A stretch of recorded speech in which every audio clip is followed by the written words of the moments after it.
Como visto nos dois vídeos anteriores, tanto a razão como a experiência possuem prós e contras, que apesar de serem meios distintos para se chegar a um determinado fim, ambos servem ao mesmo propósito, que é o de obter conhecimento. Sendo assim, a razão não anula a experiência e vice-versa. E com base nesse entendimento, é comum haver a seguinte dúvida: será que é possível conciliar o racionalismo com o empirismo? E se sim, de que forma isso pode ser feito? É sobre esse assunto que vamos conversar aqui. Então, vem comigo.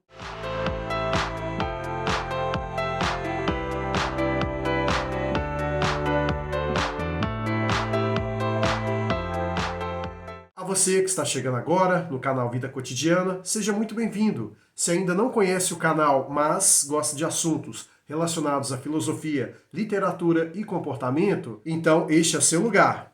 Clique aqui no botão se inscrever para que você possa estar a par de todo e qualquer novo vídeo que aqui irá aparecer e também ative as notificações para que o YouTube te entregue de primeira mão, ok? Que o ser humano adora se enquadrar em opostos, isso não é nenhuma novidade. Por vezes, vemos pessoas que preferem adotar para si determinadas normas de conduta e as leva a ferro e fogo, sem nem mesmo identificar que aquilo que adotou para si não é 100% bom, que até mesmo as coisas boas, que são altamente desejáveis, possuem também lados nefastos. E até mesmo nós, seres humanos, somos uma espécie de yin-yang ambulante.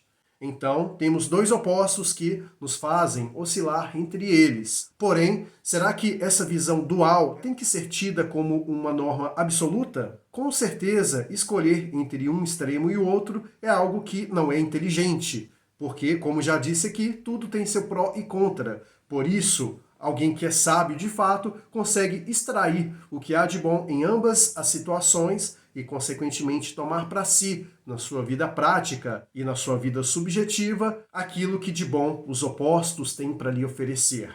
E é isso que pessoas inteligentes, via de regra, fazem. E neste aspecto do racionalismo com o empirismo, não é diferente. Tanto a razão como a experiência podem sim ter os seus meios positivos extraídos de modo tal que possam fazer parte daquela sua atitude consciente no seu dia a dia. E é isso que eu proponho aqui para você neste vídeo. Reconheço que seguir o caminho do meio sempre é uma atitude um tanto quanto difícil, pois é muito fácil você pegar apenas um dos lados que estão ali em jogo, pois eles trazem uma facilidade de absorção muito maior do que você saber filtrar e fazer uma separação óbvia daquilo que faz ou não sentido para você. Exemplos disso não faltam, como podemos ver em política, na questão das relações interpessoais, sobre ideologias de vida e assim sucessivamente. Mas, apesar de toda essa dificuldade, a questão de você seguir o seu próprio caminho sempre vai ser a atitude mais sábia que um ser humano pode tomar ao longo da sua vida. E falando dos grandes pensadores, como citado nos dois vídeos anteriores, tanto os que defendiam o racionalismo como os que defendiam o empirismo, a situação não parou por aí, pois havia um outro filósofo que buscou um entendimento sábio em relação a essas duas questões. E uma vez que entendido que seguir este caminho diferente dos opostos poderia ser uma boa alternativa. E neste contexto, estou falando de ninguém menos do que Immanuel Kant. Inclusive, já até citei ele aqui em outros vídeos. E Kant, uma vez que se deparou com o embate dos racionalistas com os empiristas,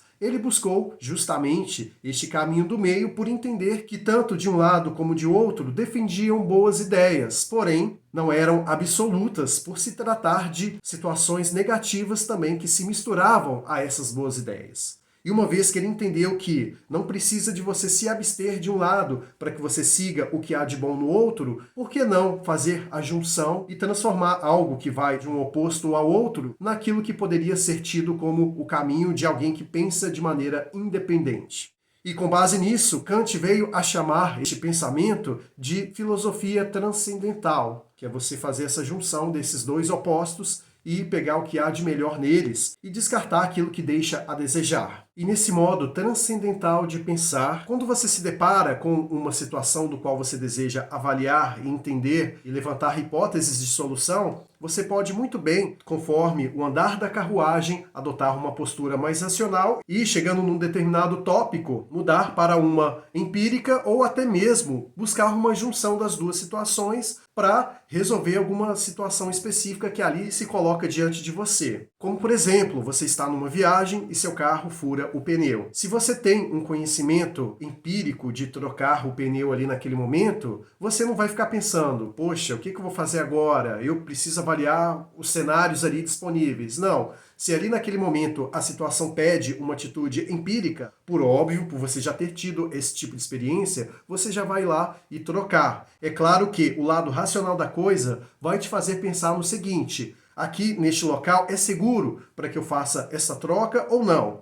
Ou dependendo da situação, se for um local muito ermo, se for de madrugada, por exemplo, você vai pensar duas vezes antes de sair do carro para fazer essa troca. Por questões racionais, você vai optar por deslocar o carro, mesmo com o pneu furado, para um lado mais escondido da margem, para que você possa, de repente, chamar um guincho. Se for de madrugada, por exemplo, tiver muito escuro e você não conseguir fazer essa troca, você não vai se arriscar de maneira desnecessária, como os empiristas puros, digamos assim, fariam. Você utilizaria sim o seu lado racional para pensar: eu não vou conseguir fazer essa troca de maneira adequada, pois está um breu aqui. Então, o mais correto nesse sentido, me afastar um pouco mais da margem da rodovia, até mesmo para não ser um alvo fácil de eventuais pessoas que queiram me assaltar. Então, neste contexto, uma vez escondido, eu vou ligar para um reboque, para me auxiliar ali naquela questão. E assim por diante. Este é apenas um exemplo prático para entendermos aí como uma pessoa que adota o modo transcendental de Kant pode tomar como providência ali naquele momento.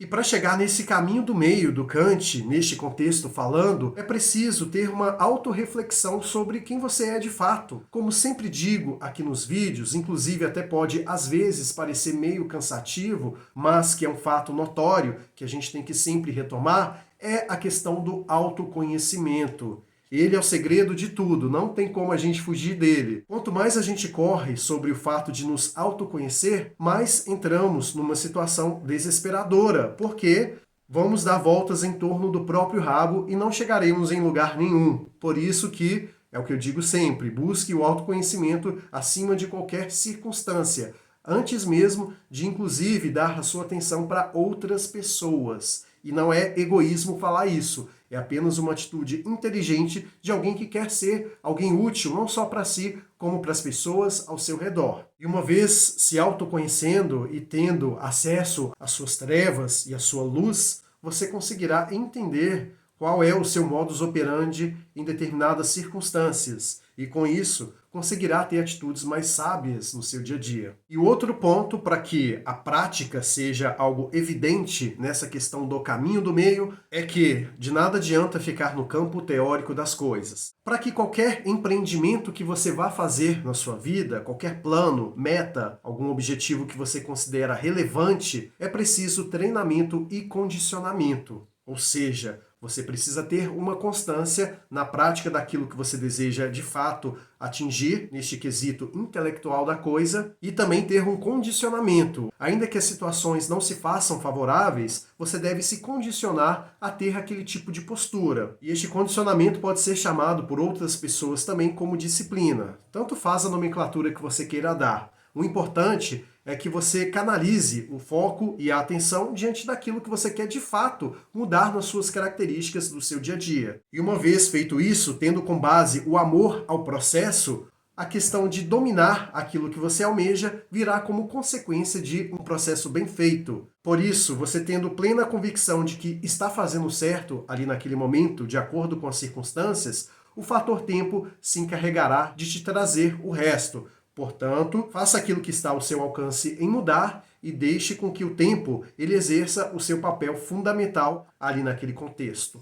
Então, para chegar aqui na reta final do vídeo, quero muito ler a sua opinião aqui nos comentários. Diz aí o que você acha sobre este concílio entre o racionalismo e o empirismo. O que você acredita que pode ser feito para uma pessoa comum conseguir atingir este nível de transcendência? Diz aí nos comentários, pois, como já sabe, é muito importante não só para mim, como para os outros inscritos terem acesso à sua opinião para que possa aprender também como você, assim como eu aprendo com os comentários que vocês deixam aqui. Então é isso, te agradeço muito por ter estado aqui comigo até o fim, te vejo lá no próximo vídeo e até breve.